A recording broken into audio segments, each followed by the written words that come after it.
नमस्कार। चलिए आज चलते हैं समय में पीछे, उस दौर में जब शास्त्रीय भारत के खगोलविद कुछ बेहद सरल लेकिन कमाल के उपकरणों से पूरे आकाश का नक्शा बना रहे थे। ये कहानी है इंसानी दिमाग और जिज्ञासा की कि कैसे कुछ साधारण औजारों से ब्रह्मांड के गहरे राज खुले जा रहे थे। तो आज हम अपनी इस खोज में 4 पड़ावों से गुजरेंगे। सबसे पहले हम उन प्राचीन ग्रंथों को देखेंगे जिनमें सारा ज्ञान छिपा था। फिर हम उन उपकरणों की दुनिया में गोता लगाएंगे जिनका जिक्र इन ग्रंथों में मिलता है।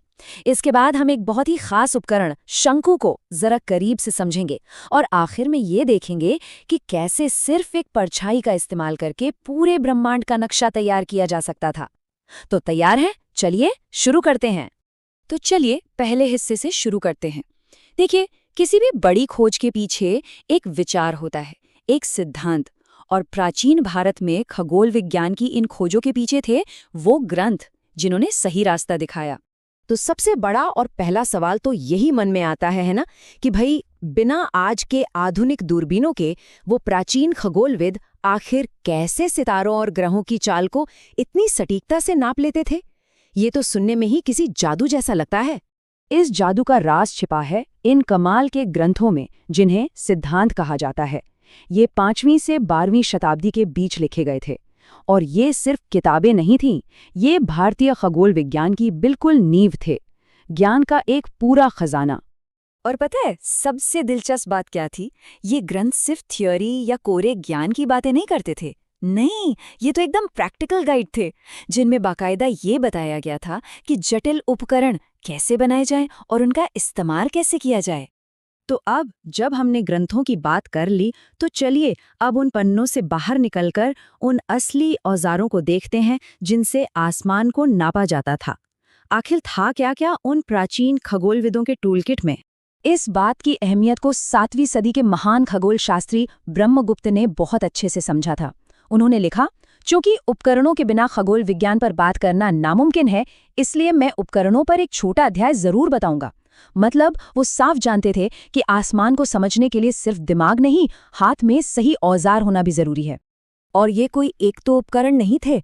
सोचिए, ब्रह्मगुप्त ने पूरे 17 अलग-अलग उपकरणों की लिस्ट दी थी। इसमें घटिका यानी पानी से चलने वाली घड़ी थी, तो वहीं शंकु जैसा उपकरण था जो दिशाएं बताता था। मतलब ये एक पूरी की पूरी एस्ट्रोनॉमिकल टूल किट थी। और ये परंपरा रुकी हुई नहीं थी, ये लगातार विकसित हो रही थी। जैसे अगर हम 7वीं सदी के ब्रह्मगुप्त और 8वीं-9वीं सदी के लल के उपकरणों की तुलना करें, तो साफ दिखता है कि वक्त के साथ ये टूलकिट कैसे बदली। लल ने गोल यानी आर्मिलरी स्पीयर जैसे कुछ खास उपकरणों पर ज्यादा ध्यान दिया। इससे पता चलता है कि ये एक जिंदा और लगातार बढ़ने वाली वैज्ञानिक परंपरा थी। चलिए अब एक काम करते हैं, इतने सारे उपकरणों में से किसी एक को जरा करीब से देखते हैं ताकि इसकी बारीकियों को समझ सकें। हम बात करेंगे शंकु की, जिसे ग्नोमोन भी कहते हैं।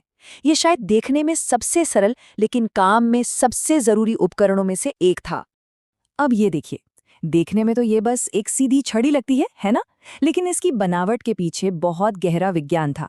5वीं सदी के महान खगोल शास्त्री आर्यभट्ट ने अकेले इसके 3 अलग-अलग प्रकार बताए थे, कोई बेलन जैसा तो कोई शंकु जैसा। इससे अंदाजा लगता है कि इस छोटे से उपकरण में भी कितनी सटीकता और वैरायटी थी। और ये जो सुधार की प्रक्रिया थी वो सदियों तक चलती रही, मानो हर कोई इसे और बेहतर बनाने में लगा हो। आर्यभट्ट के बाद भास्कर प्रथम ने पुराने डिजाइनों में कुछ कमियां बताईं। ब्रह्मगुप्त ने उसमें साहुल सूत्र के लिए छेद जोड़ दिए और 12वीं सदी आते आते भास्कर द्वितीय ने तो हाथी दांत से बने शंकु को सबसे सटीक माना। ये सब कुछ सटीकता की ही तो खोज थी। तो ठीक है, हमने ये तो देख लिया कि ये शंकु बनता कैसे था, पर सवाल ये है कि इसका इस्तेमाल कैसे होता था। मतलब एक छड़ी और उसकी परछाई से आखिर कोई आकाश का नक्शा बना कैसे सकता है? सवाल वही है, आखिर कैसे सिर्फ एक सीधी खड़ी छड़ी और उसकी परछाई से कोई पूर्व, पश्चिम, उत्तर, दक्षिण जैसी मुख्य दिशाओं का इतनी सटीकता से पता लगा सकता है?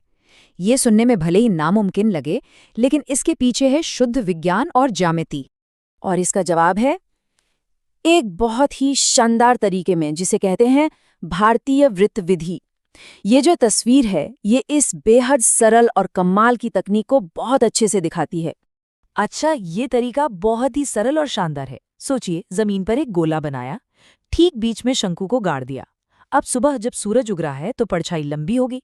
जहां परछाई की नोक उस गोले को छू रही है वहां एक निशान लगा दिया। फिर बस इंतजार किया। दोपहर के बाद जब परछाई फिर से लंबी होकर दूसरी तरफ गोले को छूती है तो वहां दूसरा निशान लगा दिया। बस इन दोनों निशानों को जोड़ने वाली लाइन ही आपकी पूर्व पश्चिम की दिशा है। और उस लाइन को ठीक बीच से काट दो तो उत्तर दक्षिण भी मिल गया। कितना आसान और कितना सटीक। यही तो कमाल की बात है। ये तरीका हमें दिखाता है कि कैसे एक साधारण सा दिखने वाला औजार जब ज्यामिति यानी ज्योमेट्री के सिद्धांतों से जुड़ता है तो एक बहुत शक्तिशाली वैज्ञानिक यंत्र बन जाता है। ये सादगी और प्रतिभा का एक बेहतरीन संगम है। तो ये सब हमें सोचने पर मजबूर करता है कि उन प्राचीन ग्रंथों और उपकरणों में ऐसी और कितनी प्रतिभा छिपी हुई है जिसे हमें आज फिर से खोजना बाकी है। ये हमें याद दिलाता है कि कभी-कभी सबसे बड़ी खोजों के लिए सबसे सरल औजारों की ही जरूरत पड़ती है।